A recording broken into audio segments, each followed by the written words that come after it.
Assalamualaikum warahmatullahi wabarakatuh. Perkenalkan, nama saya Rizky Antania dengan NPM 22210200453. Di sini saya akan menjelaskan materi mengenai fikih mawaris, yaitu tentang ahli waris, ashabul furud, dan asobah. Definisi ahli waris ashabul furud dan asobah. Yang pertama, ahli waris ashabul furud yaitu para ahli waris yang memperoleh bagian tertentu yang telah ditetapkan oleh syara yang bagiannya tidak akan bertambah atau berkurang kecuali dalam masalah aul dan rat. Dalam Al-Quran hanya ada 6 pembagiannya, yakni setengah, seperempat, 1/8, 2/3, 1/3, dan 1/6. Secara umum, ashabul furud dapat digolongkan menjadi dua golongan, yakni yang pertama, ashabul furud sababiyah adalah orang yang berhak mendapat bagian harta warisan karena adanya sebab, yaitu adanya akad perkawinan sehingga antara suami dan istri mempunyai hubungan saling mewarisi. Yang kedua yaitu ada ashabul furud nasabiyah, yaitu orang yang berhak mendapatkan harta warisan karena adanya hubungan nasab atau hubungan darah atau keturunan. Yang kedua yaitu ahli waris asobah. Kata asobah secara etimologi adalah pembela, penolong, pelindung, atau kerabat dari jurusan ayah. Menurut istilah, yaitu golongan ahli waris yang bagian haknya tidak tertentu tetapi mendapatkan usubah atau sisa dari ashabul furud. Ahli waris asobah akan mendapatkan bagian harta peninggalan tetapi tidak ada ketentuan bagian yang pasti. Bagiannya yang berlaku ketentuan pertama, jika tidak ada kelompok ahli waris yang lain, maka semua harta waris untuk ahli waris adalah asobah. Lalu yang kedua, jika ada ahli waris ashabul furud, maka ahli waris asobah menerima sisa dari ashabul furud tersebut. Lalu yang ketiga, jika harta waris telah dibagi habis oleh ahli waris ashabul furud, maka ahli waris asobah tidak mendapat apa-apa. Lalu pembagian warisan ahli waris ashabul furud dan asobah. Para ahli waris yang termasuk ashabul furud tersebut apabila dirinci pembagiannya dengan syarat dan ketentuannya, yakni yang pertama, 1/2 menjadi bagiannya 5 orang, yaitu anak perempuan, cucu perempuan dari anak laki-laki, saudara perempuan kandung, saudara perempuan seayah, dan suami.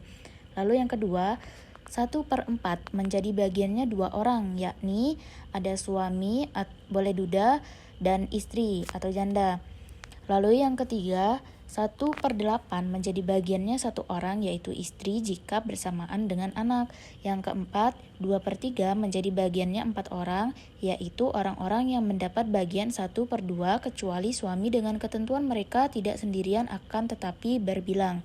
Yang kelima, yakni 1/3 bagiannya 2 orang, yaitu ibu dan saudara laki-laki atau perempuan seibu. Yang keenam yaitu 1/6 menjadi bagiannya 7 orang, yaitu cucu perempuan dari anak laki-laki, ibu, bapak, nenek, kakek, saudara perempuan sebapak, saudara laki-laki maupun perempuan seibu.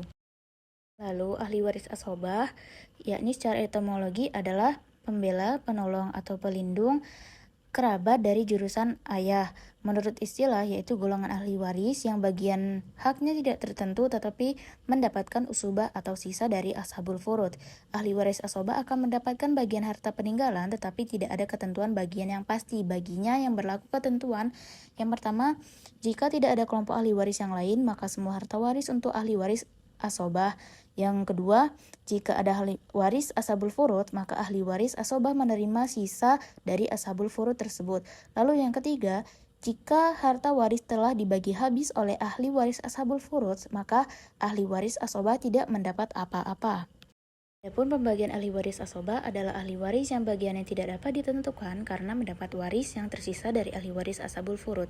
Namun, yang berhak menerima asobah terdiri dari 3 kelompok, yaitu asobah bin nafsisi, asobah bi khairihi, dan asobah ma'a khairi. Yang pertama yaitu asobah bin nafsihi adalah asobah yang dengan sendirinya tanpa bantuan ahli waris lain. Ia berstatus sebagai ahli waris yang berhak atas seluruh sisa harta yang terdiri dari anak laki-laki saja. Mereka itu adalah yang pertama anak laki-laki baik seseorang atau beberapa orang. Lalu yang kedua cucu laki-laki dari anak laki-laki bila tidak ada anak laki-laki. Yang ketiga ayah bila tidak ada anak atau cucu. 4 kakek bila tidak ada ayah. 5 saudara laki-laki kandung bila tidak ada anak atau cucu laki-laki.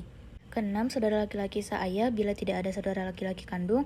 Lalu yang ketujuh, anak laki-laki dari saudara laki-laki kandung. Yang kedelapan, anak laki-laki dari saudara laki-laki seayah. Lalu yang ke-9, paman kandung. Bila tidak ada anak laki-laki dari saudara laki-laki seayah. Yang ke-10, paman seayah. Jika tidak ada paman sekandung. Yang ke-11, anak laki-laki dari paman kandung. Lalu ke-12, anak laki-laki dari paman seayah. Lalu asobah bil khairi, yaitu golongan ahli waris yang tidak termasuk asobah karena ia adalah perempuan. Namun kemana ia bersama saudara laki-lakinya, maka menjadi asobah terbatas kepada 4 orang, yaitu anak cucu perempuan jika mewarisi bersama anak laki-laki, 2 cucu perempuan bila mewarisi bersama cucu laki-laki. Lalu yang ketiga, saudara perempuan kandung bila mewarisi sesama saudara laki-laki kandung. Yang keempat, saudara perempuan seayah bila mewarisi bersama saudara laki-laki seayah.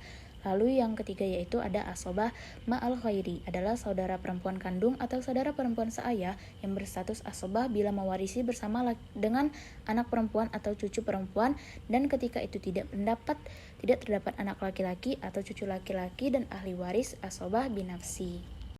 Baiklah, sekian materi yang dapat saya sampaikan. Kurang dan lebihnya saya mohon maaf apabila masih terdapat banyak kekurangan dalam penyampaian materi ini. Saya akhiri, wassalamualaikum warahmatullahi wabarakatuh.